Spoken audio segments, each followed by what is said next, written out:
Chapter 86। कभी कभी तो मैं दोस्तों के साथ मिलकर पैसे के लिए काम भी किया करता था।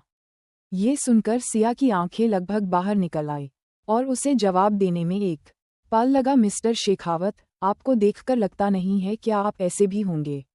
राघव की इस बात पर विश्वास करना आसान नहीं था, क्योंकि वह अपने फील्ड में एक बहुत ही प्रतिभाशाली माने जाने वाला युवा प्रोफेसर था। सिया के चेहरे के शौकन एक्सप्रेशन देखकर राघव ने खुश होकर कहा, कोई बात नहीं, मेरे घर वालों को भी पता नहीं है इस बात का। और हाँ, अब जब तुम मेरे साथ हो मुझे यकीन है अब मैं ऐसा कोई काम नहीं करूँगा जिससे तुम्हें हर्ट हो। इस बात पर सिया अपने आंसुओं को रोक नहीं सकी। थोड़ी देर में वे दोनों पुलिस स्टेशन पहुंच गए। उनसे अलग अलग पूछताछ की गई। हालांकि सिया परेशान थी, फिर भी उसने बिना किसी झिझक के पूरी बात सच बता दी। यूनिवर्सिटी में चारों ओर सिक्योरिटी कैमरा थे और इंटरनेट पर मचे गंगामे के कारण सबको पता चल गया कि झगड़ा की शुरुआत कहाँ से हुई थी। इस तरह सिया जल्द ही विक्टिम बन गई और ये कैसे यही खत्म हो गया। तभी सिया ने उसे ऑफिसर से पूछा, ऑफिसर संजय के बारे में क्या न्यूज है। जिस पर ऑफिसर ने उसे बताया, संजय हॉस्पिटल में है, उसे कई फ्रैक्चर हुए हैं, जिनमें से एक फ्रैक्चर ऐसा है जिसमें उसके राइट हैंड की उंगलियां की बोन्स में है, और अगर वह फ्रैक्चर ठीक भी हो जाए तो वह पहले जैसा नहीं रहेगा। सिया ऑफिसर के एक्सप्रेशन से कुछ समझ नहीं पाए और कुछ देर रुकने के बाद पूछा, क्या मैं उसके खिलाफ आरोप लगा सकती हूँ। मैं उसे पर अटेम्प्ट टू मर्डर का आरोप लगाना चाहती हूँ। ऑफिसर ने सिर हिलाया और कहा, बिल्कुल, हम तो वैसे भी ऐसा ही करते। उसने चाकू से हमला किया है। उसकी हरकतों की गंभीरता को देखते हुए ऐसा करना जरूरी है। जैसे ही उसकी हालत थोड़ी स्टेबल होगी हम उसे पूछताछ के लिए लेकर आएंगे। थैंक यू ऑफिसर, सिया ने कहा। सिया झिझकी, क्योंकि वह राघव की कंडीशन के बारे में जानना चाहती थी, लेकिन उसने पूछताछ न करने का फैसला किया है। वह बेचैनी से लॉबी में इंतजार करती रही और कुछ ही देर में राघव बाहर आ गया। ये कैसे हुआ? सिया जल्दी से राघव के पास पहुंचते हुए बोली। सब ठीक है, राघव ने सिया से कहा। राघव झूठ नहीं बोल रहा था, असल में कोई बात ही नहीं थी। अगर उसने कोई कार्यवाही की होती तो सिया को जरूर चोट लग जाती। उसने बस एक बार लात मारी थी, लेकिन संजय की कमजोरी की वजह से उसकी बोन्स टूट गई। इसके लिए पुलिस उसे जिम्मेदार नहीं ठहरा सकती थी। और जहां तक उसके हाथ को कुचलने की बात है तो उसने संजय को फिर से चाकू की ओर बढ़ते हुए देखा था। उस समय उसका मुंह कैमरा से दूर था और कोई नहीं बता सकता था कि संजय सचमुच चाकू की ओर बढ़ रहा था या नहीं। कन्फ्यूजन में पुलिस ने उसे छोड़ दिया। सिया को ज्यादा कुछ पता नहीं था, इसलिए उसने एक हल्की सी आह भरी और कहा, चलो वापस चलकर खाना खाते हैं। वो दोनों किचन में खाना यूं ही छोड़कर आ गए थे। वह दोनों बातें करते हुए वहां से बाहर निकल ही थे कि तभी उनका सामना काव्या को लेकर आ रही पुलिस से हुआ।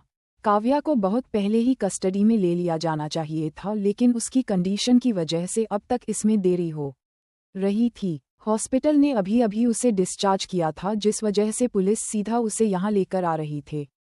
और संयोग से इसी समय सिया और राघव पुलिस स्टेशन से बाहर निकल रहे थे। काव्या अभी हॉस्पिटल से सीधे आई थी, पहले से कहीं ज्यादा दुबली पतली और थकी हुई।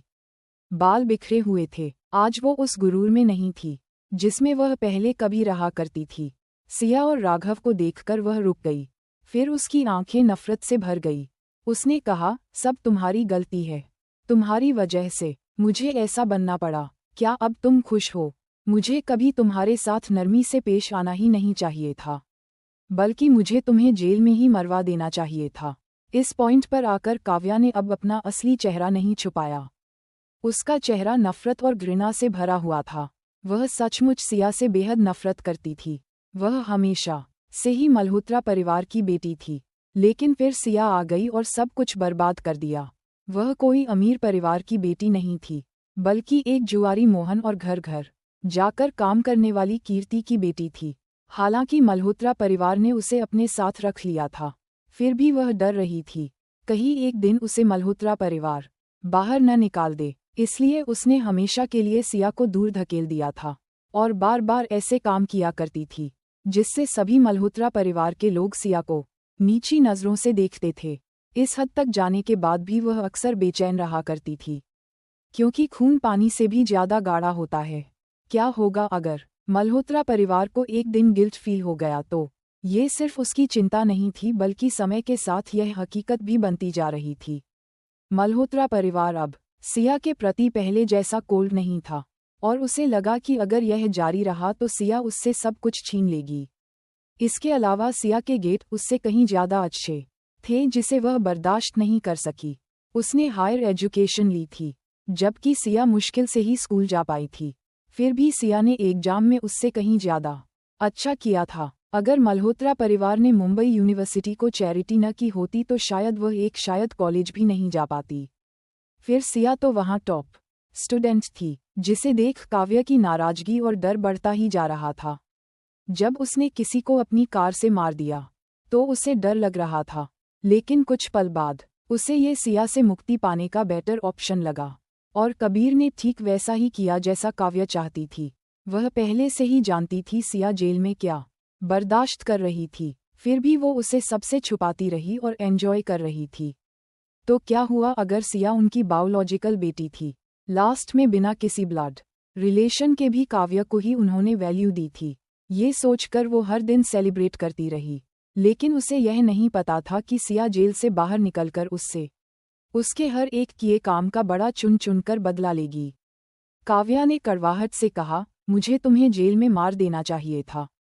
जिस बात से सिया को एहसास हो गया कि जेल में उसे जो कुछ भी बर्दाश्त करना पड़ा वह क्यों हुआ, क्योंकि ये सब काव्या ने उसके लिए अरेंज किया था। अचानक सिया ने हंसते हुए कहा, तुम्हारे साथ सच में बहुत बुरा हुआ। अफसोस मैं जिंदा बच गई, लेकिन अब बारी तुम्हारी है। उम्मीद है तुम भी उतनी ही लकी होगी जितनी कि मैं रही हूँ। काव्या ये शब्द सुनकर शॉक रह गई। उसकी आंखों में डर साफ झलकने लगा। उसने कहा, तुम मेरे साथ ऐसा नहीं कर सकती। बिल्कुल नहीं। अगर तुम ऐसा करोगी तो मैं डैड, मॉम और मेरे भाइयों से तुम्हारी शिकायत कर दूंगी। वह तुम्हें ऐसा नहीं करने देंगे।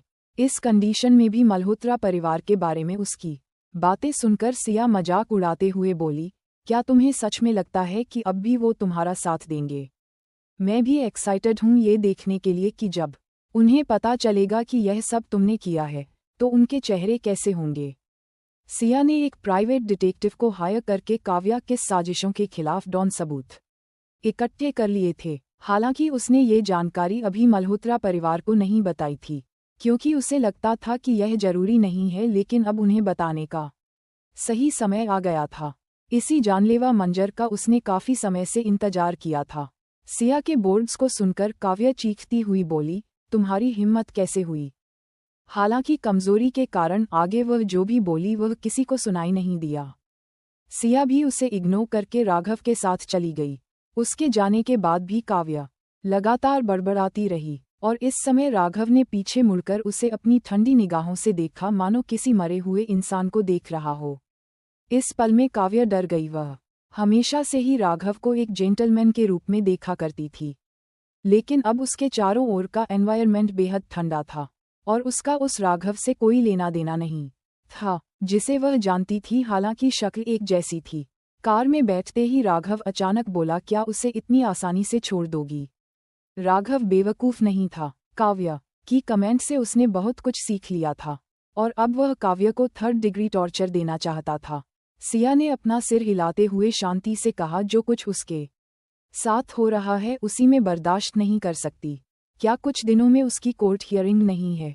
मैं खुद वहां जाऊंगी। अब समय आ गया है उसकी किए कर्मों का हिसाब करने का। कोर्ट हियरिंग की तारीख जितनी तेजी से नजदीक आ रही थी, उतने ही तेजी से इस मामले को लेकर हंगामा तेज हो गया था। हियरिंग के दिन कोर्ट चारों ओर लोगों, मीडिया और बिजनेस वर्ल्ड के लोग चारों ओर से भरा हुआ था। उन्हीं के बीच शिया ने मास्क और टोपी पहने राघव और आरव के साथ एंट्री ली। वो लोगों के बीच में बैठी गई। उससे आगे वाली रो में सुप्रिया, शिवा और वीर बैठे थे। पिछले कुछ दिन उनके लिए बहुत भारी रहे थे, क्योंकि मल्होत्रा ग्रुप के शेयर लगातार डाउन हो रहे थे। शेयर होल्डर विथड्रॉ कर रहे थे। कंपनी लगभग खत्म हो चुकी थी। शिवान और वीर, जो हमेशा लाड प्यार से पले थे, अब वास्तविक दुनिया का स्वाद चख रहे थे। सुप्रिया, जो हमेशा से ही टिप तो रेडी बनकर रहा करती थी, कुछ ही दिनों में बुद्धि दिखने लगी थी। सिया ने एक नज़र उन आर डाली। जल्द ही कोर्ट की प्रोसेसिंग स्टार्ट हो गई। और कबीर और धनराज को लाया गया। कबीर को 1 साल की सजा मिली जबकि धनराज को 3 साल की। आप काव्य की बारी आई। उसकी हरकतें कबीर से कहीं ज्यादा बुरी थी। सजा से बचने के लिए, दूसरों से को फंसाने के लिए और 3 साल पहले उसने बिना लाइसेंस के व्हीकल चलते हुए किसी का एक्सीडेंट करने के लिए, जो बिना लाइसेंस के गाड़ी चलाने का साफ मामला था, उन सभी क्राइम्स के लिए उसे 12 साल की सजा हुई है। सुनकर कि उसे 12 साल जेल में बिताने होंगे, काव्य पूरी तरह से घबरा गई। वो अब तक सिर्फ 2 दिन लॉकअप में रही थी। जो उसके लिए असहनीय थे, वह 12 साल की सजा को इमेजिन भी नहीं कर सकती थी। अचानक उसने सुप्रिया और सिवान की ओर देखा। मॉम, शिवन वीर, मुझे बचाओ, मुझे बचाओ। मैं जेल नहीं जा सकती, मैं वहां मर जाऊंगी। लेकिन मल्होत्रा परिवार, जो हमेशा उसे लाड प्यार दिया करता था, अब वह उसे बेहद बेरुखी से देख रही थी। सिया ने 1 दिन पहले ही उन्हें काव्य की हरकतों की पूरी सच्चाई उनके सामने जो रख दी थी। पहले तुम तीनों को अन सबूत पर यकीन नहीं हुआ, लेकिन जो सबूत उनके सामने रखे हुए थे, वे सभी सच थी, जिन्हें वह चाहकर भी इग्नोर नहीं कर सके। वे समझ नहीं पा रहे थे कि जिस काव्य से वह बहुत प्यार करते थे, वह ऐसी क्यों हो गई। अगर वह इंटरफेयर ना करती तो शायद सिया के साथ आज उनके रिश्ते इतने न बिगड़ने। लोग अक्सर दोस्त एक दूसरे पर डाल दिया करते हैं, और मल्होत्रा भी इसका कोई एक्सेप्शन केस नहीं है। उन्होंने सारा दोस्त अब काव्य पर डाल दिया और सुप्रिया खुद को रोक ना सकी और उन्होंने काव्य के मुंह पर तमाचा जड़ दिया। ये सब तुम्हारा किया धरा है। मैं अंधी थी, मैंने तुम्हें अपने बच्चे जैसा प्यार दिया, लड़ प्यार से पाला, क्या कुछ नहीं दिया। और तुमने क्या किया, तुमने हमें बर्बाद कर दिया। अब क्या होगा, आगे जानने के लिए सुनते रहिए मेरी कहानी का अगला एपिसोड। और कमेंट करके बताइए मेरी स्टोरी आप लोगों को कैसी लगी। लाइक कीजिए, शेयर कीजिए, कमेंट कीजिए और सब्सक्राइब करना ना भूलिए।